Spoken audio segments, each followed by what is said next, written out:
One of the most important things to consider when you first start setting up your home studio is how much space you have. Here, we're shooting in a space that was previously my dining room. We moved the dining room table out.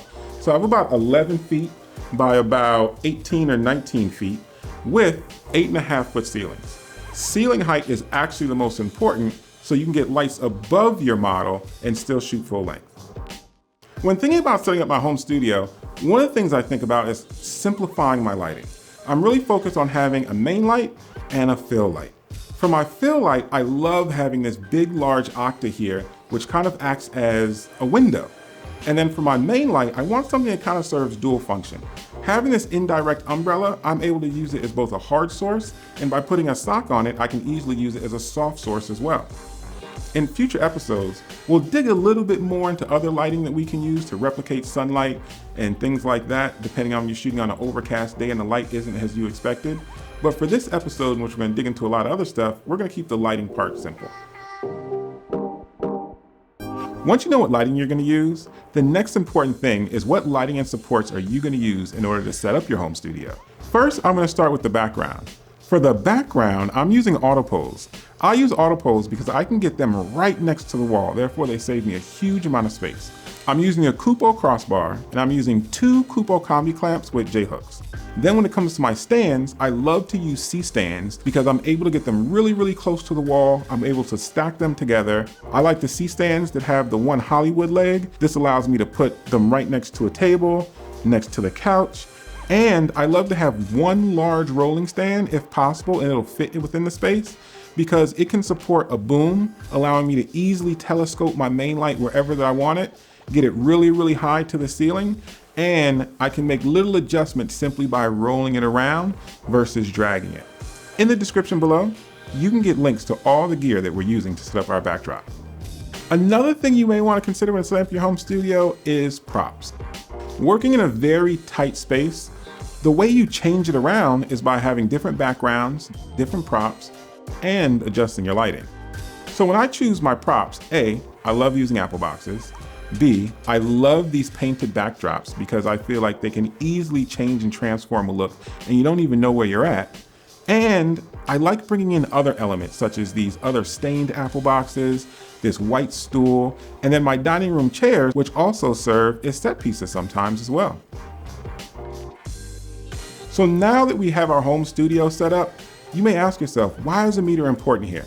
A meter is very important here because in a large studio, we have the ability to set up 4 or 5 different sets and walk our model through each one of them. And if you want to go back and rephotograph one of the sets, it's easy because it's already set up and ready to go. In a home studio, you have a limited amount of space and you may do 4 or 5 different setups in the same exact area. And if you have to come back and revisit one of the setups you already did on the same shoot, having a meter will be critical. It will enable you to quickly dial in what your settings were before so that your shots match exactly. Not just close, but exact. You can only get that type of precision when you're using a meter. When you're working in your home studio, you're gonna wanna rethink a few things. First of all, when you're working in a big studio, it's easy to have like a nice big wind machine. But in your home studio, my recommendation is simply get a power tool. Give it to an assistant, your hairstylist, and you can get nice wind effects on your model's hair. Another thing is adding atmosphere. You can do it 2 ways. For this shoot, we use the haze machine, or you can get canned atmosphere. Easy way just to add a little bit more production value to your shots. So the concept for this shoot is almost as if we were shooting a fashion lookbook. We have 3 kind of casual chic looks, and we want to have 3 different setups for each one that complemented them. So we have 3 painted backdrops. Painted backdrops have been used all the way back from the early 1900s. Photo shoots with photographers like Irving Penn and many photographers who've made them even more popular today. They're an easy way to transform the space, and it's a great way to get different variations in terms of the look, so you can get 3 completely different looks simply by changing the background. You can lay them on the floor as well as put them right up against the wall, and they also work to kind of transform your space. I love how we have a painted backdrop here in the back, which is a gravity backdrop light gray, which gives us this nice kind of cement look. and then following up with like a distressed green-gray backdrop on the floor. Again, it kind of looks like we're in a concrete warehouse photographing this model. So they really added to the feel and emotion of the shoot and helped take the viewer out of thinking that they're just in a small apartment.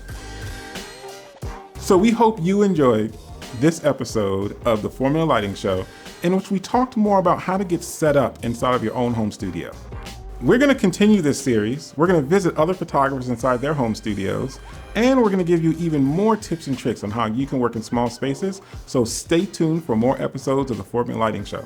So subscribe, hit the bell, and stay tuned for more.